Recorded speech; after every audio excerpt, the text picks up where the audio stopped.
रूसी राष्ट्रपति Vladimir Putin के आध्यात्मिक गुरु अलेक्जेंडर दुगिन की बेटी मारिया दुगिन की हत्या के पीछे यूक्रेन का हाथ सामने आ रहा है। बड़ी खबर यह है कि अलेक्जेंडर दुगिन और उनकी बेटी एक कॉन्सर्ट में शामिल होने जा रहे थे। वहां से निकलकर जब वो घर जा रहे थे तभी उनकी कार में ब्लास्ट हो गया। तस्वीर भी आपको दिखा रहे हैं और बताया जा रहा है कि निशाने पर अलेक्जेंडर दुगिन थे, लेकिन उनकी बेटी दारिया दुगिन हमले की चपेट में आ गई। TV9 भारतवर्ष संवाददाता मनीष झा मॉस्को में उसी जगह पर पहुंचे जहां से दारिया दुगिन अपनी कार में सवार होकर निकल रही थी, लेकिन अपने घर नहीं पहुंच सकी। ये एक्सक्लूसिव रिपोर्ट अब आप देखिए। TV9 भारतवर्ष की टीम मॉस्को से करीब 40-50 किलोमीटर की दूरी को तय करके उस जगह पहुंच गई है जहां पर दारिया दुगिन की आखिरी रात गुजरी थी। यानी वो जगह जहां पर दारिया दुगिन और उनके पिता अलेक्जेंडर दुगिन उस फेस्टिवल में शामिल होने आए थे और उसी फेस्टिवल के खत्म होने के बाद फिर दारिया की गाड़ी इस कैंपस से बाहर निकली थी। ये अपने गांव से ही बिजनेस करके 100 करोड़ से भी ज्यादा का बिजनेस करते हैं। क्या आपको भी गांव से ही बिजनेस करना है? तो फ्रीडम ऐप को अभी डाउनलोड कीजिए। और फिर आगे जाकर उसके कार में बड़ा धमाका हुआ और उसमें दारिया की जान चली गई। ये जो आप जगह देख रहे हैं इसको जखरोवा स्टेट कहा जाता है। मॉस्को से करीब 40 किलोमीटर की दूरी पर स्थित इस जखरोवा स्टेट में इस वक्त हम मौजूद हैं और यहीं पर दारिया और उनके पिता एक फेस्टिवल में शामिल होने के लिए आए हुए थे। अब हम आगे बढ़ रहे हैं और उस जगह पहुंचने वाले हैं जहां पर कि वो कंसर्ट हुआ था। तो हम बात करते हैं सोनजा से और मरियम से, जो लोग की दारिया की अच्छी फ्रेंड भी हैं। सोनजा, so finally we are reaching that place and Yes. you can say that your friend last time she was here. So do you want to see that place? Yes, yeah, we are here now, and I think the concert was here somehow. She was attending a concert, so it must be here somehow, you know. This is where they had the concert. And yeah, this was her last place of where she was alive.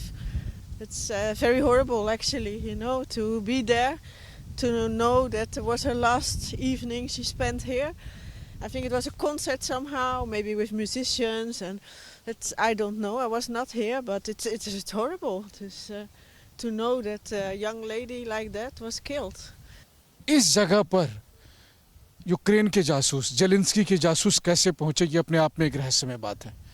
क्योंकि हम आपको ये जो जगह दिखा रहे हैं, इस समय कैमरे पर जो जगह आप देख रहे हैं, ये अपने आप में बहुत बड़ी बात है कि यहाँ कैसे कोई पहुंचा होगा। इसी जगह पर जहाँ TV9 भारतवर्ष की टीम यहाँ मौजूद है, 20 अगस्त की रात जब अलेक्जेंडर दुगिन और उनकी बेटी दारिया यहाँ पर मौजूद थे, तब दुनिया की सबसे बड़ी साजिश इसी जगह पर रची जा रही थी, जब उस अलेक्जेंडर के कार में बम प्लांट किया गया था। और यहाँ से वो प्रोग्राम ख़त्म होने के बाद वो अपनी गाड़ी में बैठी और फिर यहाँ से निकली और बस इस कैंपस के बाहर निकलते ही उसकी कार में एक जोरदार धमाका हुआ और फिर दारिया नहीं रही। उस घटना ने दरअसल रूस को हिला कर रख दिया। पुतिन के गुरु हैं अलेक्जेंडर दुगिन और पुतिन के गुरु की बेटी को निशाना बनाया गया। कहा जाता है कि अलेक्जेंडर दुगिन निशाने पर थे और इसीलिए उस कार में जब अलेक्जेंडर की जगह दारिया बैठी तो दारिया मारी गई। दारिया की मौत दरअसल पुतिन के लिए एक बड़ी चेतावनी थी। चेतावनी ये कि पुतिन मॉस्को में सुरक्षित नहीं है और पुतिन के सबसे खास लोगों को भी यूक्रेन टारगेट कर सकता है। और इसी वजह से मॉस्को से करीब 50 किलोमीटर दूर इस जखरोवा स्टेट में जब दारिया और उनके पिता आए और फिर यहाँ से प्रोग्राम खत्म होने के बाद जैसे ही दारिया अपने कार में बैठी तो जोरदार धमाका हुआ और दारिया इस दुनिया को छोड़कर चली गई। TV9 की टीम अभी उस जगह पर मौजूद है जहाँ पर दारिया और उसके पिता अलेक्जेंडर उस घटना से ठीक पहले मौजूद थे और इसी जगह कार्यक्रम खत्म होने के बाद जैसे ही दारिया अपनी गाड़ी में आई फिर जोरदार धमाका हुआ और दारिया नहीं रही। और ये चेतावनी पुतिन के लिए थी कि उसके सबसे खास लोग भी अब सुरक्षित नहीं हैं। और निश्चित तौर पर रूस में आकर यूक्रेन के जासूसों का इस तरह की कार्रवाई कर देना पुतिन की सत्ता को सबसे बड़ा झटका था।